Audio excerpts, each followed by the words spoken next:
మనందరం చాలా అదృష్టవంతులం.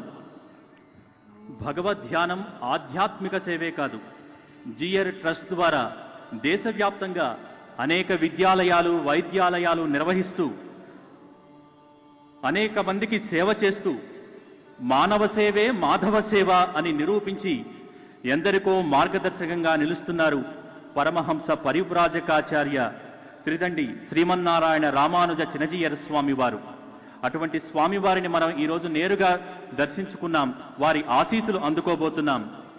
ఇటీవలే తిరునక్షత్ర వేడుకలను వారు జరుపుకున్నారు. మరొక్కసారి భక్తి టీవీ, ఎన్టీవీ తరపున వారికి మరొక్కసారి పాదాభివందనాలు తెలియచేసుకుంటున్నాం. మీరందరూ కూడా మీ కరతాళ ధ్వనులతో ఒక్కసారి వారికి అభినందనలు తెలియచేసి నేరుగా వారికి స్వాగతం పలకవచ్చు.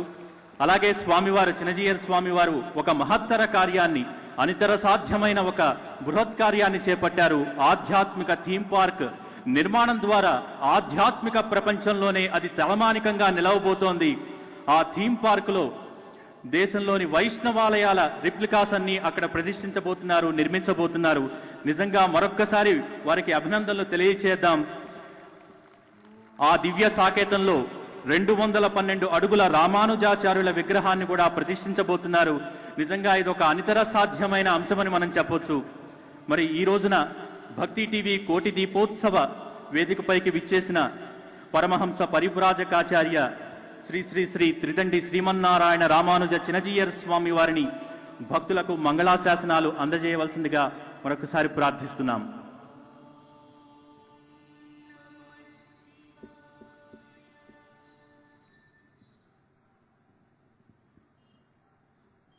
ఆపదామపహర్తారం దాతారం సర్వసంపదాం లోకాభిరామం శ్రీరామం భూయో భూయో నమామ్యహం.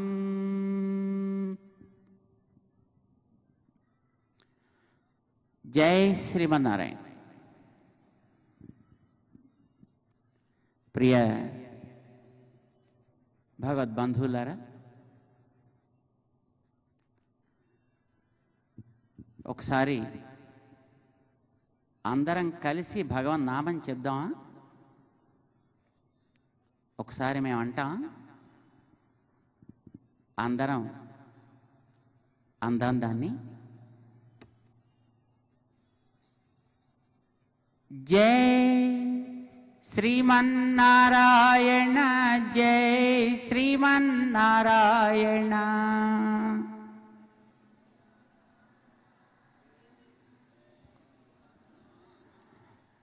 మీరంతా చాలా ఉపవాసం చేసినట్టున్నారంట. జై శ్రీమన్నారాయణ, జై జై జై.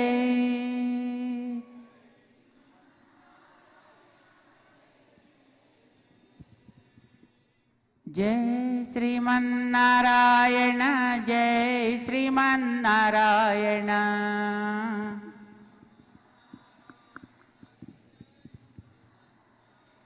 జై శ్రీమన్నారాయణ, జై జై జై.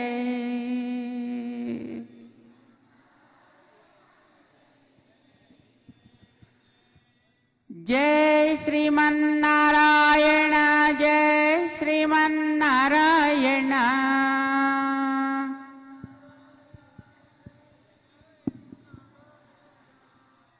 జై శ్రీమన్నారాయణ, జై జై జై.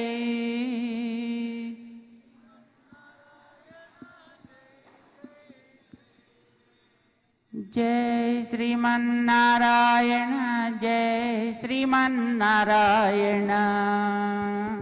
జై శ్రీమన్నారాయణ, జై శ్రీమన్నారాయణ.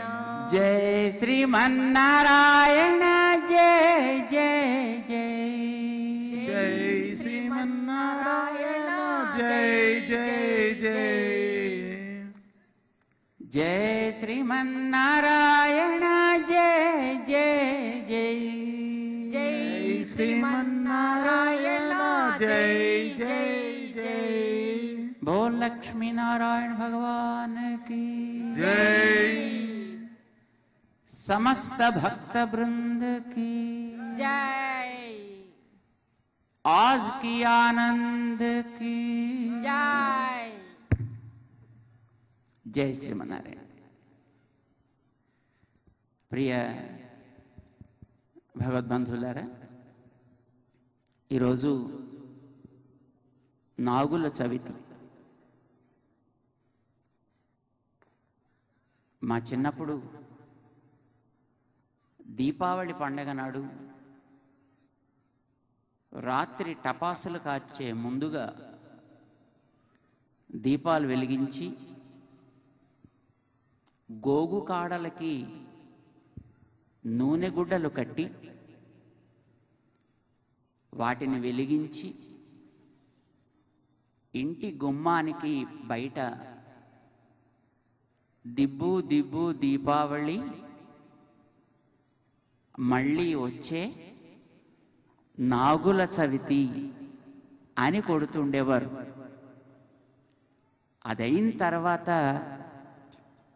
తీపిగారెలు తినిపించి అప్పుడు టపాసులు కాల్చడానికి పంపించేవారు పిల్లల్ని. ఇప్పుడు కాలం మారింది, మనుషులు మారారు. పాపం ఆయన ఎవడో తెలియక, అయినా మనిషి మారలేదు, అతని మనసు మారలేదు అన్నాడు. పాపం తెలియకనే అనుకుంటామే. నిజానికి కాలం ఏమీ మారలేదు, కానీ మనిషి చాలా మారిపోయాడు.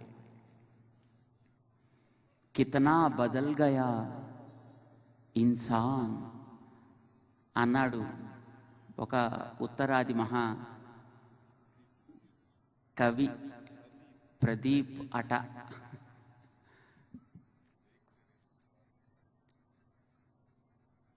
ఈవేళ మనం చేసేటటువంటి పండగలు,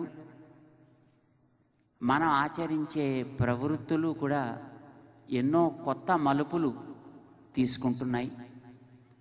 మారే సాంకేతిక పరిజ్ఞానంతో మనం ఆచరించే పద్ధతులు కూడా కొత్త కొత్త పుంతలు తొక్కుతున్నాయి. ఇలాంటి కాలంలో మన సంస్కృతిని మళ్ళీ ఈ జాతికి అందించాలి, స్మరింప చేయాలి అని శ్రీమాన్ నరేంద్ర చౌదరి గారు వారి టీవీ మాధ్యమం ద్వారా ఒక అద్భుతమైనటువంటి ప్రయత్నాన్ని వారు సాగిస్తున్నందుకు వారికి మేము ముందుగా అనేక మంగళాశాసనాలు చేస్తున్నాం. ఆ దంపతులకి, వారు సాగించేటటువంటి కృషికి తోడ్పడే వారి బృందానికి కూడా మా మంగళాశాసనాలు. వారిని అట్లా తయారు చేసినటువంటి వారి తల్లిగారికి మేము మంగళాశాసనాలు చేస్తున్నాం. అమ్మ యొక్క ఆశీస్సులు ఎంత ఉన్నతికైనా సంతానాన్ని చేరుస్తాయి. ఆ తల్లిగారు చేసినటువంటి ఆశీహ్ ప్రభావం చేత వారు తమ చేతికి అందినటువంటి మాధ్యమాన్ని ధర్మ ప్రబోధానికి, తద్వారా సమాజ చైతన్యానికి వినియోగించాలి అని అదే ఒక కంకణంగా వారు ధరించి ఈ కార్యక్రమాన్ని సాగిస్తున్నందుకు చాలా సంతోషం. 15 దినాలు ఈ దీపోత్సవ మహోత్సవాన్ని క్రిందటేడాది, ఈ ఏడాది మేము చేస్తున్నాం. ఆరంభంలో ఒకరోజు చేశాం. భక్తుల యొక్క ఉత్సాహాన్ని మరింతగా పోషించాలనే సంకల్పంతో దీన్ని 15 రోజులు కొనసాగించేటటువంటి ఈ వ్యవస్థను ఏర్పాటు చేశాం అని గతంలో వారు చెప్పారు.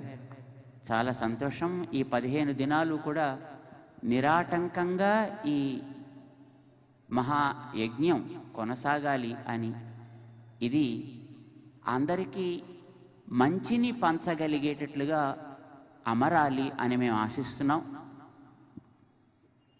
ఒక తుమ్మెద పుష్పం నుంచి పుష్పానికి ఎగురుతూ ఉంటుంది.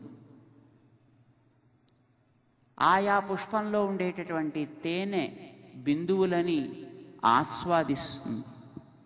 ఒక చోటకి తేనె పట్టులో చేర్చి ఉపయోగించుకునే వారందరికీ కూడా దాన్ని పంచిపెడుతుంది.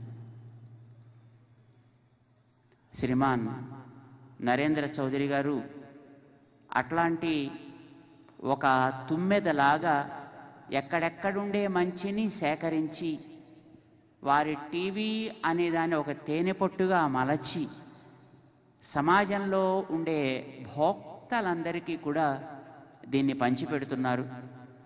వారి యొక్క ఆ కృషి వర్ధతాం అభివర్ధతాం అని మంగళాశాసనం చేస్తున్నాం. కార్తీక మాసం చాలా పవిత్రమైనటువంటి మాసం. అసలు కాలంలో పవిత్రం కానిదంటూ ఏది ఉంటుంది కనుక భగవంతుడే స్వయంగా భగవద్గీతలో కాలహ కలయతామస్మి, మార్పు చెందించే వాటిల్లో కాలాన్ని నేను అని భగవంతుడు చెప్పాడు అనంటే ఆ భగవంతుడి యొక్క స్వరూపమైనటువంటి కాలం అంత మంచిదే, అంత పావనమైనది.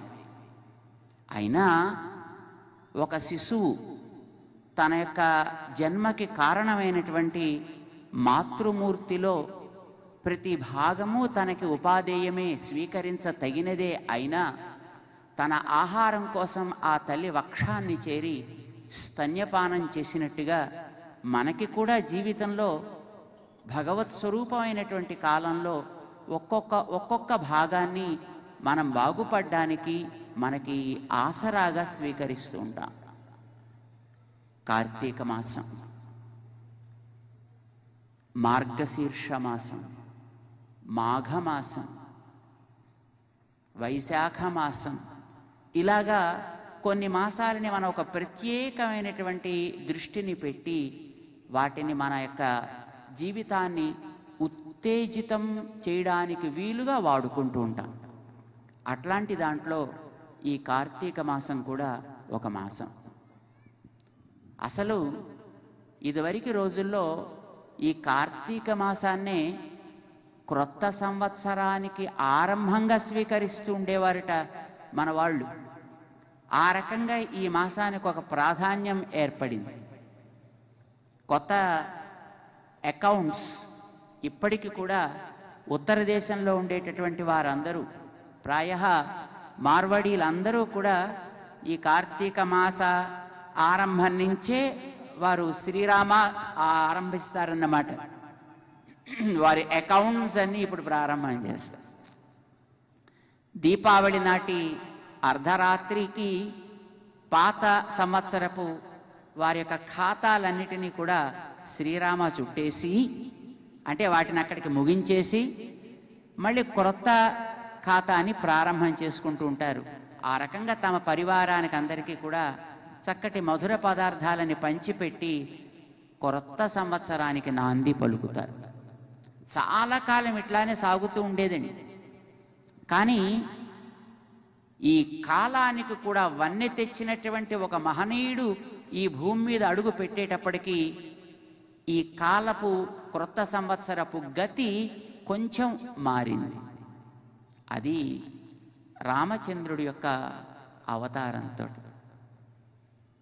రాముణ్ణి కన్న మాసం చైత్రమాసం కనుక ఆ చైత్రమాసం వచ్చేటప్పటికి మనుషులందరికీ ఆదర్శంగా రాముడు అయినట్టుగానే మాసాలన్నింటికీ మొదటిదిగా చైత్రాన్ని మనం పెట్టుకోవాలి అని అప్పటి నుంచి చైత్ర శ్రీమాన్ అయం మాసః అని చైత్రమాసాన్ని క్రొత్త సంవత్సరంగా ఆరంభం చేసేయి మన కాలజ్ఞుల యొక్క పంచాంగాలన్నీ కూడా. అప్పటిదాకా కార్తీకమే మొదటి మాసంగా ఉండేది. కారణమేమి? ఇది అందరినీ నడిపే మాసం. మాసాలకి పేర్లు ఎట్లా వచ్చాయో మనం తెలుసుకుంటే చాలా ఆశ్చర్యం వేస్తుంది. ఒకదాన్ని చైత్రం అంటాం, ఒకదాన్ని వైశాఖం అంటాం, ఒకదాన్ని ఈ మాసాన్ని కార్తీకం అంటున్నాం, తర్వాత వచ్చేది మార్గశీర్షం అంటున్నాం. ఎందుకు వచ్చాయి వీటికి అసలు ఈ పేర్లు అని మన కాలజ్ఞులని అడిగితే, మనం లెక్క పెట్టుకునేది చంద్రుణ్ణి ప్రధానంగా పెట్టుకుని మాసాల పేర్లు చెప్పుకుంటాం. చంద్రుడు ఇప్పుడు ఒక 4 కళలతోటి వెలుగుతున్నాడు ఆకాశంలో. క్రమంగా పెరిగి నిండు చంద్రుడు అవుతాడు పూర్ణిమ నాటికి. మళ్ళీ క్రమంగా తరిగి కనిపించకుండా అయిపోతాడు ఒకనాటికి, అమావాస్య వచ్చేటప్పటికి. ఈ చంద్రుడు ఆరంభమైనప్పటి నుంచి చంద్రుడు మళ్ళీ కనిపించకుండా వెళ్ళేంత వరకు ఉండే మధ్యకాలమంతా ఒక మాసం. ఇది చాంద్రమానంలో నెలని లెక్క పెట్టే పద్ధతట. మధ్య ఉండేటటువంటి దినము చంద్రుడు నిండుగా ఉండేటటువంటి రోజు, పున్నమి రోజు. ఆ వేళ చంద్రుడు ఏ నక్షత్రంతో కలిసి ఉంటే ఆ చంద్రుడు ఉండేటటువంటి కాలం అంతటికీ ఆ నక్షత్రం పేరు పెట్టేస్తారు. రేపు రాబోయేటటువంటి పున్నమి నాడు, అంటే 6వ తారీఖు నాడు, ఆ పున్నమి చంద్రుడితోటి కృత్తికా నక్షత్రం చేరి ఉంటుంది. అందుకోసం ఈ నెలంతా కూడా కార్తీక మాసం, కృత్తికా సంబంధము కలిగిన మాసం ఇది, కార్తీకం అంటారు. అలానే పూర్ణిమ నాడు మృగశిర నక్షత్రంతో కలిశాడనుకోండి, అప్పుడు ఆ మాసానికి పేరు మార్గశిరము అవుతుంది. అలాగే చిత్తా నక్షత్రంతో కలిసిందనుకోండి పూర్ణిమ, అది చైత్రం అవుతుంది. ఇది కృత్తికా నక్షత్రంతో కలిసిన పున్నమి ఉండే మాసం. ఈ మాసం ఆ కృత్తికా ప్రభావాన్ని తనలో పూర్తిగా కలిగి ఉంటుందని, దాన్ని చక్కగా వాడుకొని ఈ సమాజం బాగుపడాలి అని దీన్ని ఒక ఉత్సవంగా మార్చారు మన వాళ్ళు. ఏమిటి కృత్తిక? వేదాల్లో ఈ కృత్తికా నక్షత్రాన్ని గురించి మాట్లాడుతూ ఒక్కొక్క నక్షత్రానికి ఒక్కొక్క దేవతా శక్తి వెనకాతల ఆధారంగా ఉంటుందా, మనం ఆ దేవతని గుర్తించి దీన్ని ఉపాసించాలి. కృత్తికా నక్షత్రానికి దేవత అగ్ని.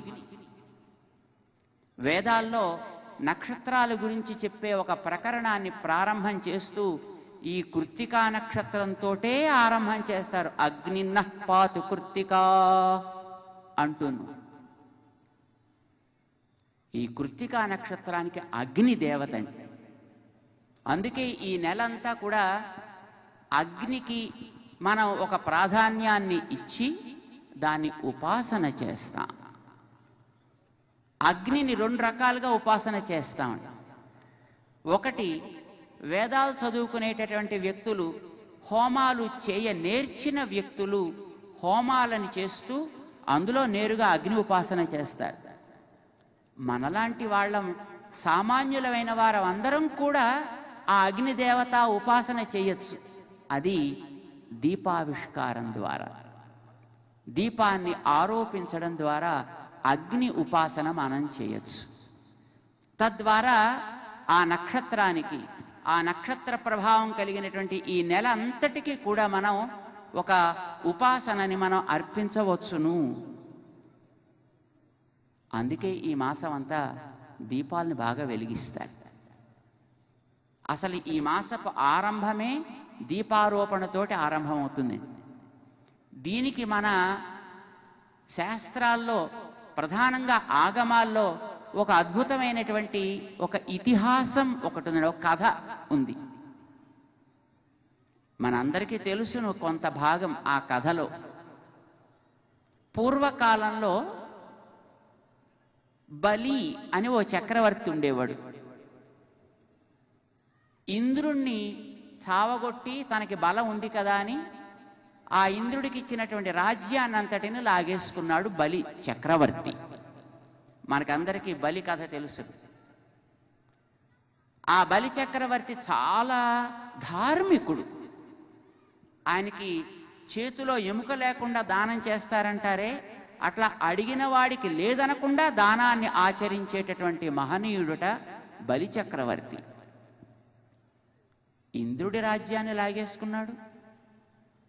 భగవంతుడు లోకంలో ఒక్కొక్కరికి కొంత కొంత సంపదనిస్తాడు. మనందరికీ భగవంతుడు సంపదలు ఇచ్చాడు.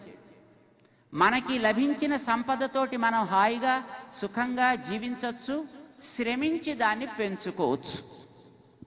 కానీ మనకి బలం ఉంది కదా అని ఎదటివాణ్ణి ఆక్రమించి అణిచి మన సంపదలు పెంచుకోవాలని కోరుకోకూడదు.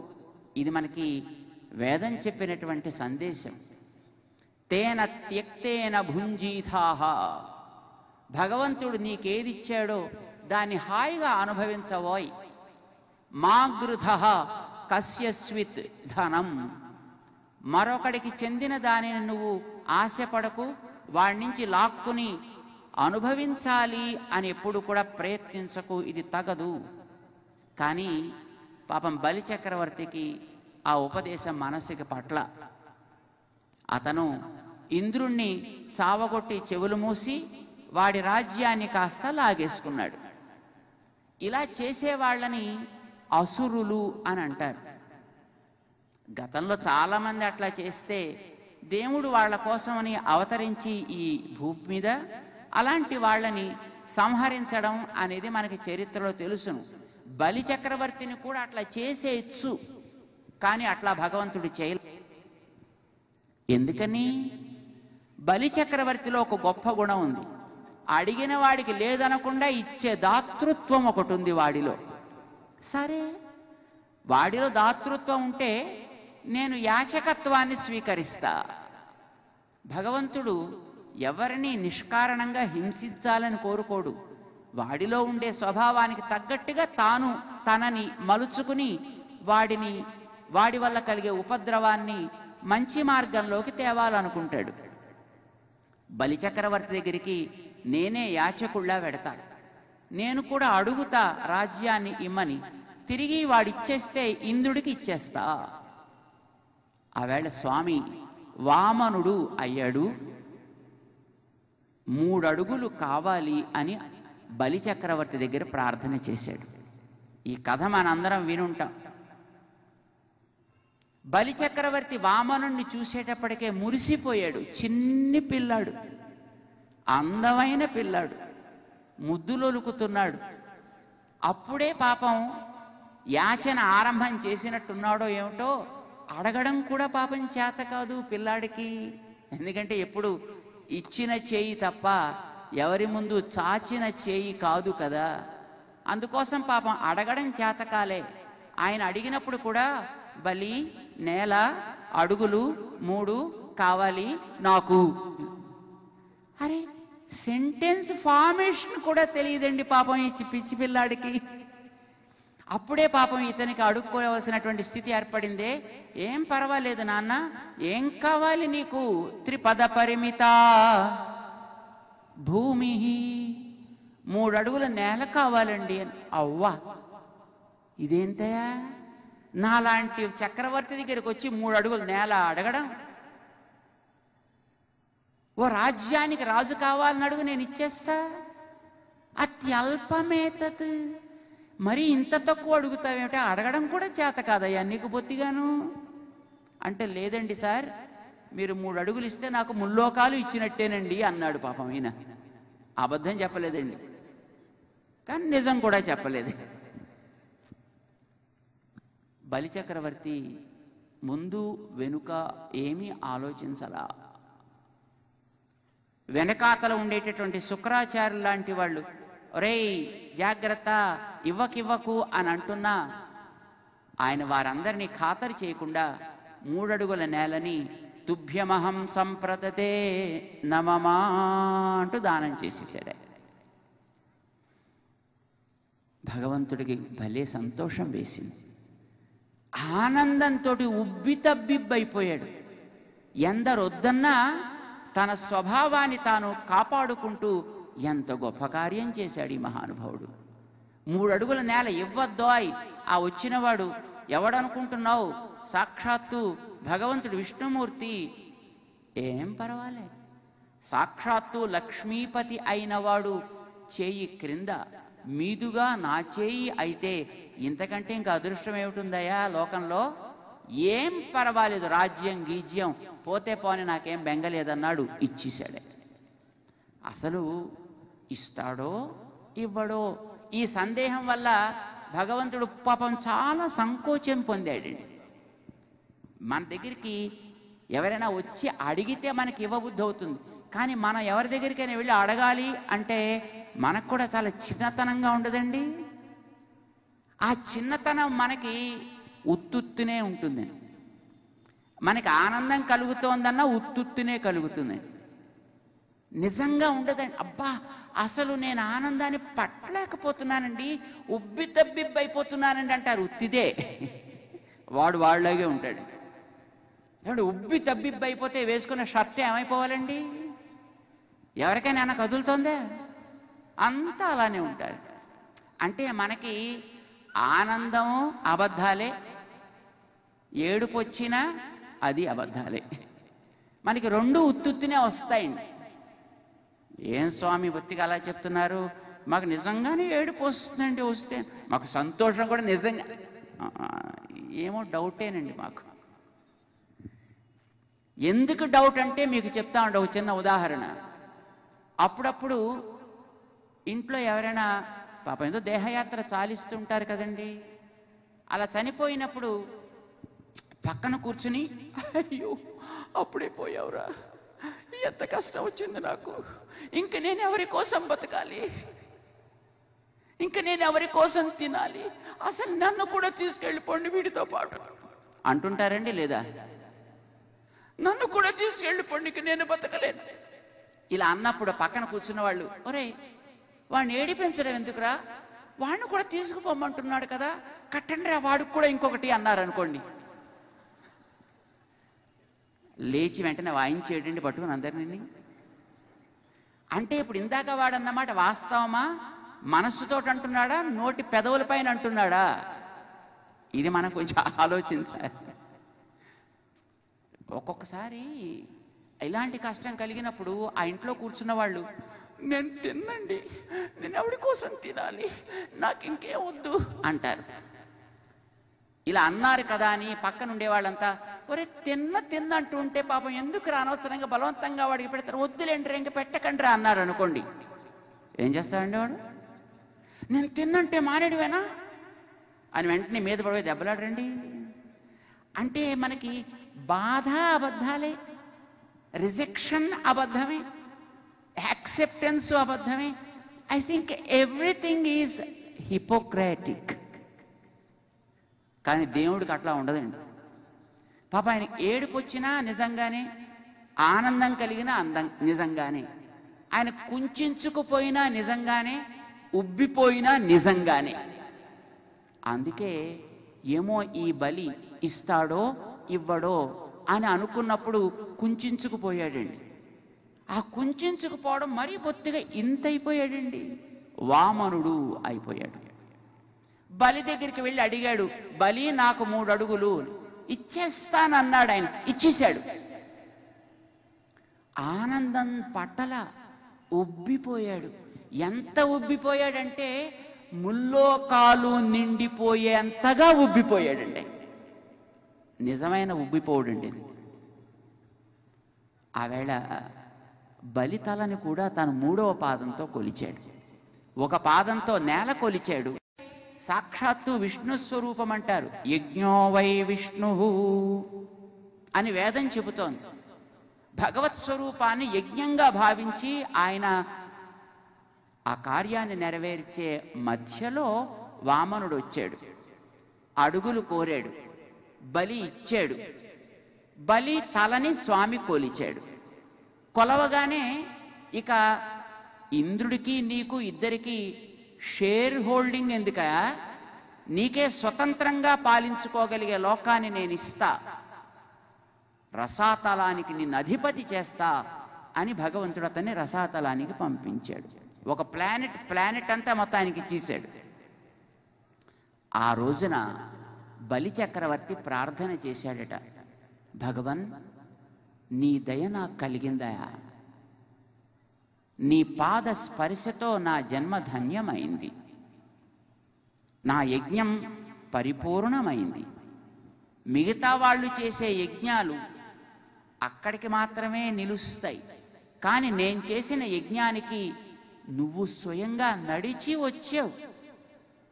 ఎవరి ప్రీతి కోసం యజ్ఞాలు చేస్తారో ఆ భగవంతుడే స్వయంగా నా యజ్ఞవాటికకి నడిచొచ్చి నన్ను అనుగ్రహిస్తే ఇంతకంటే ఇక ఘనత ఏముంది? కనుక నా యజ్ఞం సఫలమైంది సుమా అని చెప్పాడు. కానీ యజ్ఞం అంటే నీవే కదా, ఇది చేయాల్సిన క్రమం ఇదని నువ్వే కదా చెప్పావు. ఆ చెప్పిన క్రమం అంటే శాస్త్రమే కదా, దాన్ని నేను పాటిస్తున్నా.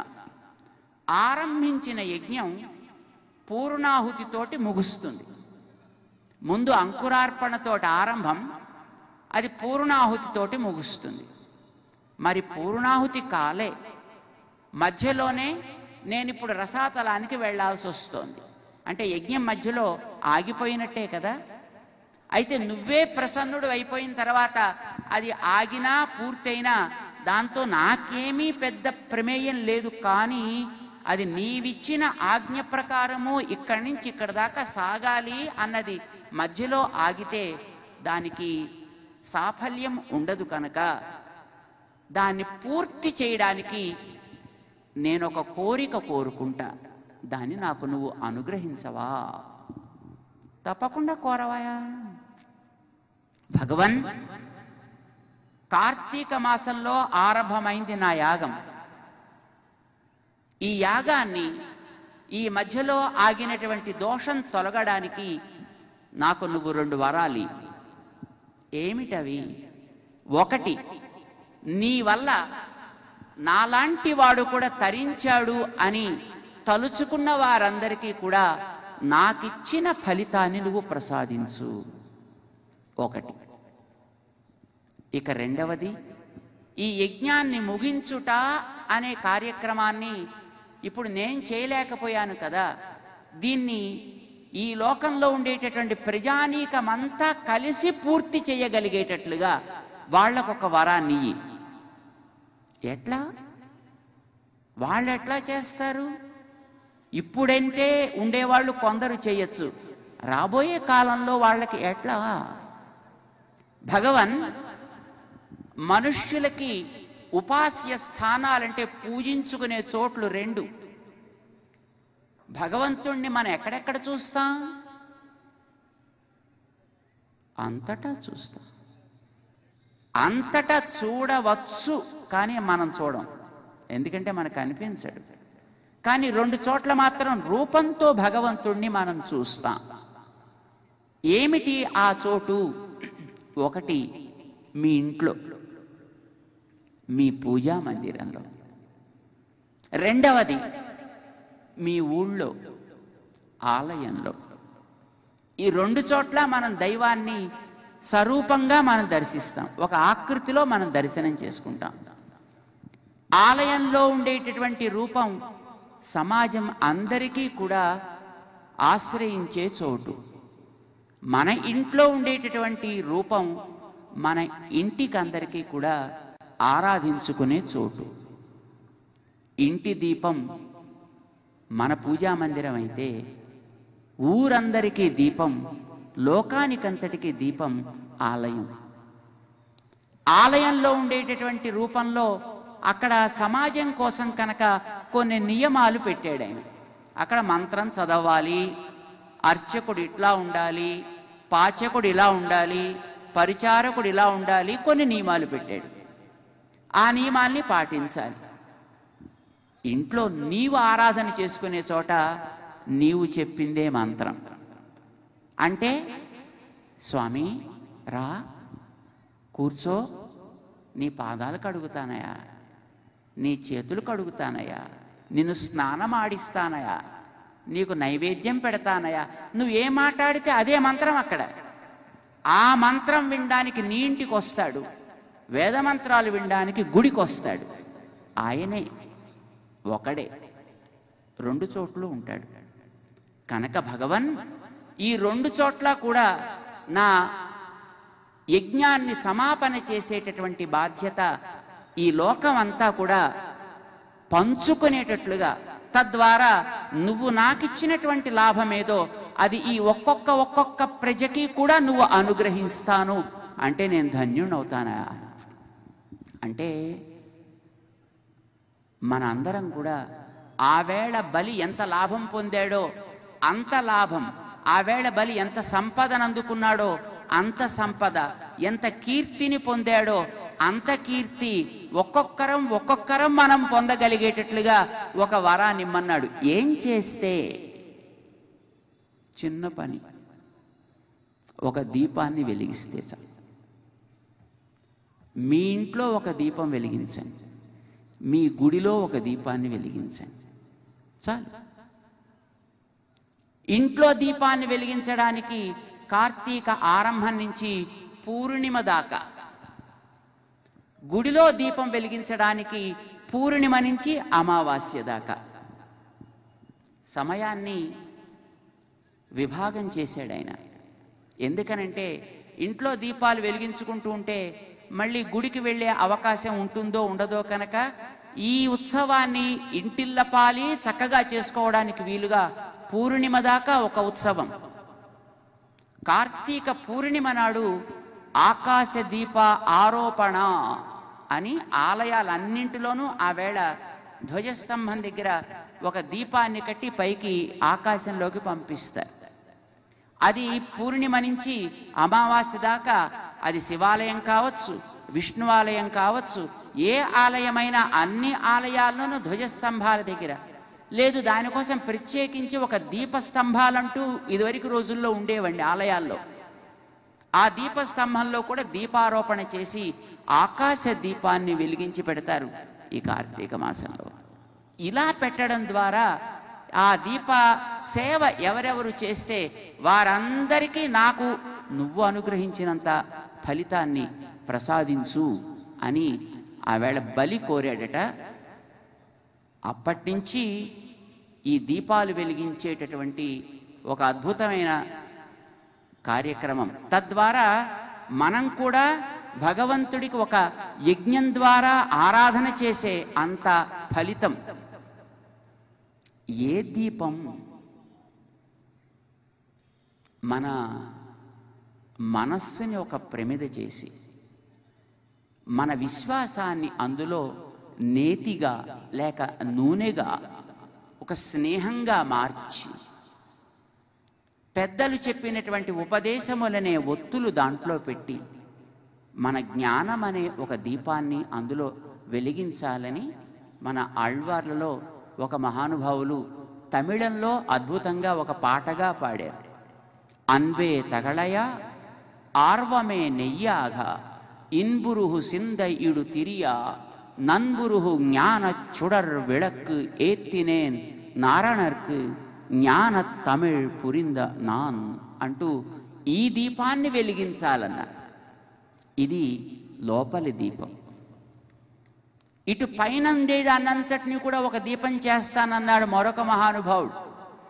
ఈ భూమినంతటినీ నేను ఒక ప్రమిదని చేశా, ఇందులో ఉండేటటువంటి మనకి జీవనమైన నీటినంతటినీ అందులో పోసేటటువంటి నేతిగా మార్చా, వెలిగించక్కర్ లేకుండా నిరంతరం వెలుగుతూ ఉండేటటువంటి చంద్ర సూర్యులని అందులో ఒత్తులుగా నేను చేస్తున్నా, ఈ లోకమంతా కాంతివంతమయ్యేట్టు చేస్తా అని ఒక దీపాన్ని ఆ మహానుభావుడు వెలిగించాడు. అర్థాత్ మనం వెలిగించే దీపం ఒకటి బయటిది, ఒకటి లోపలిది. భూమినంతటినీ నువ్వు ప్రమిద చేస్తే, నీటినంతటినీ నేతిని చేస్తే ఈ కనిపించే ప్రపంచంలో ప్రతి వస్తువు భగవన్మయం. అయితే ఇది దైవానికి చెందినది. నేను కూడా ఆ దైవానికి చెందినవాణ్ణి. నా చుట్టూ ఉండేటటువంటి వారందరూ కూడా ఆ దైవానికి చెందినవారు కనుక ఈ దైవానికి చెందిన సమాజానికి నా సేవలు అందాలి. ఇది మనకి తెలిస్తే ఒక దీపం వెలిగినట్టు లెక్క. ఇది బయటి దీపం వెలిగినట్టు లెక్క. నీ మనస్సుని ప్రమిద చేసి, నీ విశ్వాసాన్ని దాంట్లో నేతిని చేసి, జ్ఞానం అనే దీపాన్ని వెలిగించడం ద్వారా నేనొక భగవంతుడికి చెందిన పరికరాన్ని, ఆ భగవంతుడి ఆజ్ఞని మీరక నేను ప్రవర్తించాలనే ఒక శాస్త్రీయమైన విశ్వాసం కలిగితే లోపలి దీపం వెలిగినట్టు లెక్క. లోపలి దీపం వెలగాలి, బయటి దీపం వెలగాలి. ఇందాక మన పరిపూర్ణానంద స్వామి చెప్పినట్టుగా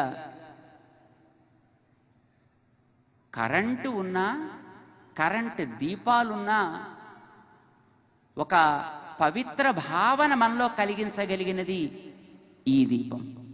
దానికి క్రింద ఒక ఆధారం, అందులో స్నేహం కలిగినటువంటి ఒక ద్రవం, దాన్ని వెలిగించగలిగేటటువంటి ధారని సాగించగలిగే ఒక వృత్తి. అప్పుడు దానికి ఒక వెలుతురు. ఈ వెలుతురు సమాజానికి కావాలి. ఇది దీపం కావాలి. అది ఈ నెలలో వెలగాలి. ఈ నెలలోనే ఎందుకు వెలగాలి? మనం ఇందాక ముందు చెప్పుకున్నామే, అగ్ని ప్రధానంగా కలిగినటువంటి నెల ఈ కార్తీక మాసం కనుక ఈ అగ్నిని మనం ఎప్పుడూ ఆస్వాదించాలి. దాని తేజస్సుని మనం పొందాలి. తాను వెలిగి తన చుట్టూ ఉండేటటువంటి వ్యక్తులందరికీ కూడా చీకట్లు తొలగించి పనులు చేసుకోవడానికి అవకాశం దీపం కలిగించిన అగ్ని ప్రధానంగా కలిగినటువంటి నెల ఈ కార్తీక మాసం కనుక ఈ అగ్నిని మనం ఎప్పుడూ ఆస్వాదించాలి. దాని తేజస్సుని మనం పొందాలి. తాను వెలిగి తన చుట్టూ ఉండేటటువంటి వ్యక్తులందరికీ కూడా చీకట్లు తొలగించి పనులు చేసుకోవడానికి అవకాశం దీపం కలిగించినట్లే మనం కూడా మన యొక్క శ్రమ ద్వారా, మన యొక్క జ్ఞానం ద్వారా, మన యొక్క కృషి ద్వారా మన చుట్టూ ఉండేటటువంటి సమాజానికి ఆనందాన్ని ఇవ్వగలగాలి, వెలుతురునివ్వగలగాలి. అప్పుడు మనం కూడా ఒక దీపంలాగా ప్రకాశించగలుగుతాం. మన వల్ల 10 మంది ఆనందించగలుగుతారు. అందుకే ఈ అగ్నిని మనం దర్శించగలిగేటటువంటి చోటు, యజ్ఞాలు చేసేటప్పుడు బహుశా మన వాళ్ళు గమనించి ఉంటారు, ఎక్కడైనా 2 కర్రలని ఇట్లా ఇట్లా ఇట్లా ఇట్లా తిప్పితే పెరుగు చిలికినట్టుగా అందులోంచి అగ్ని వస్తుంది. ఉంటుంది లోపల చెట్లల్లో, కానీ కనిపించదు. కృషి చేస్తే పైకి వస్తుంది. అట్లా మన లోపల అగ్ని ఉంటుంది. అగ్ని రూపుడైన భగవంతుడు ఉంటాడు. కృషి చేస్తే పైకి వస్తాడు.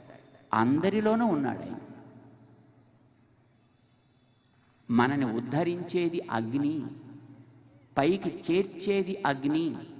ఉన్న స్థితి నుంచి ఉన్నత స్థితికి చేర్చేది అగ్ని అని అగ్రం నయతి ఇది అగ్ని. ఇది భగవంతుడి యొక్క స్వరూపం. దాన్ని ఈ నెల రోజులు మనం ఉపాసిస్తాం. అది ఏ రూపంలో మనం చూడ్డానికి ఇష్టపడ్డా, అది విష్ణు స్వరూపమైన శివస్వరూపమైన కాంతిలిచ్చేది, మనని సామాజికమైన సేవలో నడిపించేది కావాలి. మన సమాజాన్ని మనం ఉద్ధరించుకోగలిగేటట్లుగా తయారు చేయాలి. మనలో ఉండేటటువంటి సంకుచితత్వాన్ని, మనలో ఉండేటటువంటి పరిమితులని అది ప్రక్కకి జరిపి మనం సామాజికులంగా ఉండగలిగే స్థితి మనకి చేయాలి, కలిగించాలి. అప్పుడు అది మనకి ఒక లాభదాయకమైన జ్యోతి అయిందన్నమాట. ఈ నెల మనకి ఈ జ్యోతిస్సుని వెలిగించుకోగలిగేటట్లుగా బయటి దీపాన్ని, లోపలి దీపాన్ని కూడా వెలిగించాలని శ్రీమాన్ నరేంద్ర చౌదరి గారు బయటి దీపాన్ని వెలిగించడానికి కోటి దీపోత్సవాన్ని ఏర్పాటు చేసి, లోపలి కాంతిని మనం పెంపొందించుకోవడానికి మహానుభావుల ద్వారా ఉపదేశ జ్యోతి మనలో వెలిగేటట్లుగా ఈ అద్భుతమైనటువంటి కార్యక్రమాన్ని ఈ 15 దినాల పాటు ఇటు చవితి నుంచి ఆరంభం చేసి పూర్ణిమని దాటేదాకా కూడా, అంటే ఇందులో గృహాల్లో చేసుకునేది, సమాజంలో చేసుకునేది, ఈ రెంటిని కూడా ఒక లింకప్ చేసి ఈ కార్యక్రమాన్ని చక్కగా రూపొందించి తమ యొక్క బృందం ద్వారా దీన్ని నడిపిస్తున్నందుకు వారికి అనేక మంగళాశాసనాలు చేస్తున్నాం. వారి యొక్క ఈ కృషికి సాకారాన్ని అందించేటటువంటి వారి యొక్క పరివారానికి అందరికీ కూడా మంగళాశాసనం చేస్తున్నాం. దీన్ని చక్కగా వినియోగించుకునే మీకందరికీ కూడా మేము అనేక మంగళాశాసనాలు చేస్తున్నాం. జై శ్రీమన్నారాయణ. చిన్నజీయర్ స్వామి వారు అందించిన మంగళాశాసనాలు మనందరికీ కూడా 1000 ఏనుగుల బలమనే చెప్పాలి. హిందూ ధర్మ రక్షణలో, సనాతన ధర్మ వ్యాప్తిలో భక్తి టీవీ మరింత ఉత్సాహంగా ముందుకు వెళ్తుందని సభాముఖంగా తెలియజేసుకుంటున్నాం.